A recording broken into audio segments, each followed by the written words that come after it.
Let's get straight to our next guest, though, Matthew Bryza. He's a former White House and senior State Department official and worked in the Obama administration.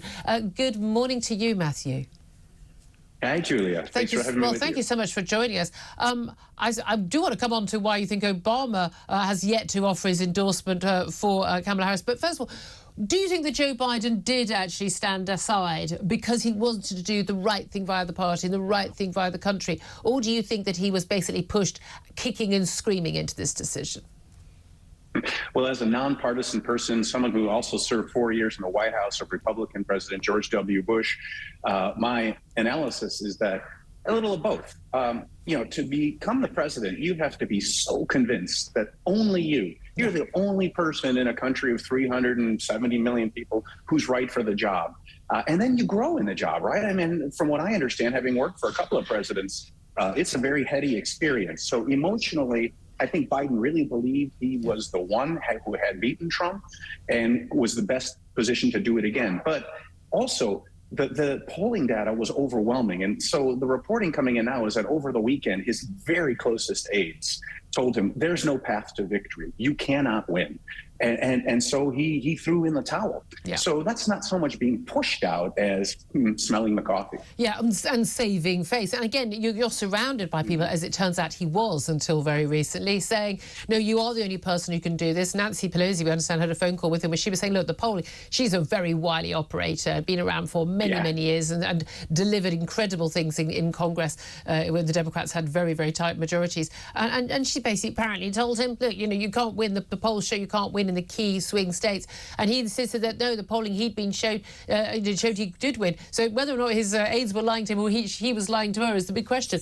Now, it's interesting. He resigns, well, stands down as their candidate, but he's staying on as president. Some big question marks here about whether he is still fit to be president for the next 5-6 months, and also how much of a cover-up there has been, not just by White House staff, but also by Washington, D.C. press corps and indeed other world leaders. Pretty much everybody. Keir Starmer had a one-to-one with him recently, and apparently everything was fine. But now suddenly he's not the right candidate to lead because of his health. Has there been a big cover-up, and should there be some big questions asked about this?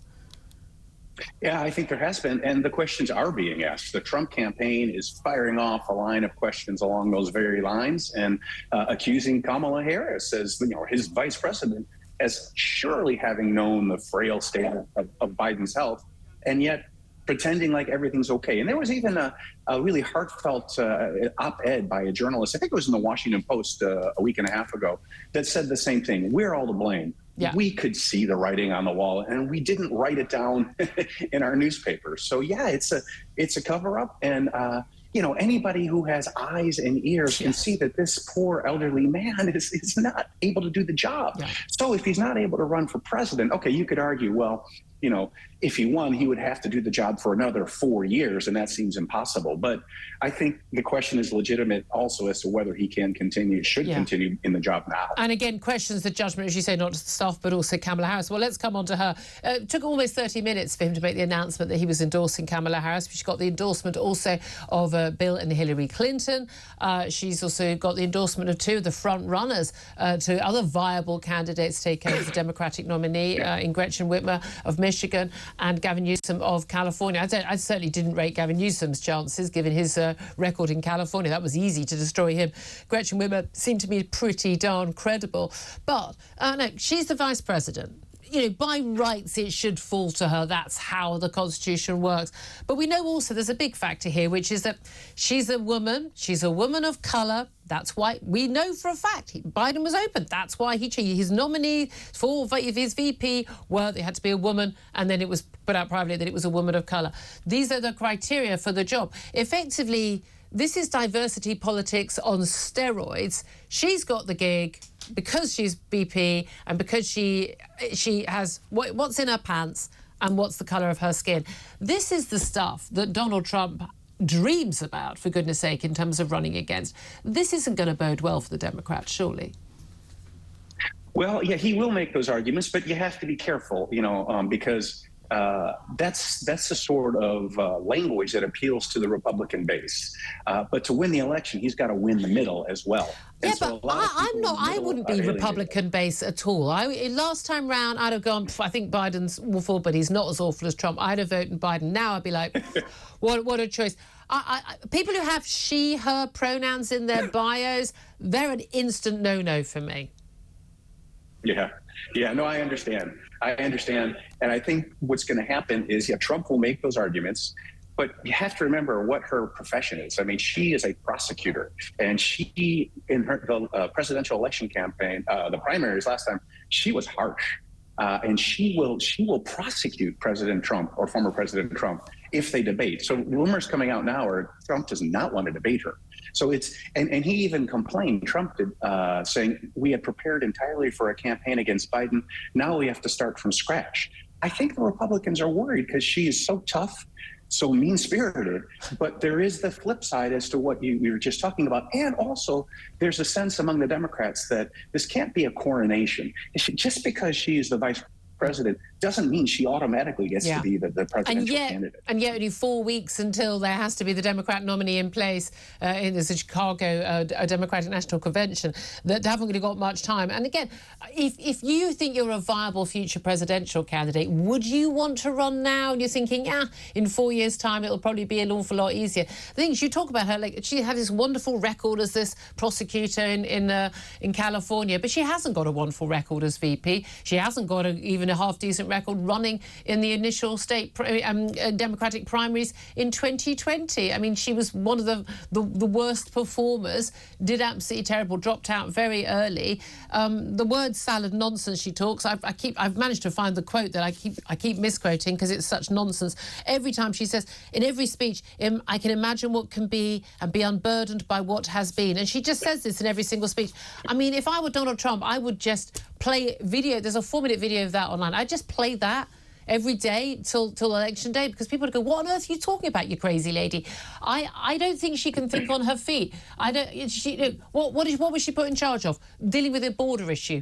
Well, 10 million illegal migrants later, how's that working for you? Yeah, I think point well taken. And this is exactly the angle of attack the Trump campaign is already taking. And she's going to be, I think, the meme presidential candidate. There are already so many coming out about her with all those goofy statements. So she's vulnerable on those issues. As I said, in her last campaign, as you said, was totally unsuccessful. She dropped out before a single Democratic primary. Yeah. So I think that's why she's in now. I think she knows she wouldn't be able to win a Democratic primary, but this is her great shot because of this unique moment in history. And there are simple practical issues. There's already a campaign apparatus, the Biden-Harris campaign apparatus. In three and a half weeks, you can't build a national campaign apparatus if somebody else is going to come in. Plus, all the money that went to Biden can go to her. So, if you look at these top Democrats that are starting to endorse her, like Gretchen Whitmer, as you said, who was a potential challenger. The other big one is Josh Shapiro, the governor of Pennsylvania. Michigan and Pennsylvania have to be won by Harris if she's going to win the victory. So she'll pick one of those two, I think, as vice president. They're the ones looking to the next election.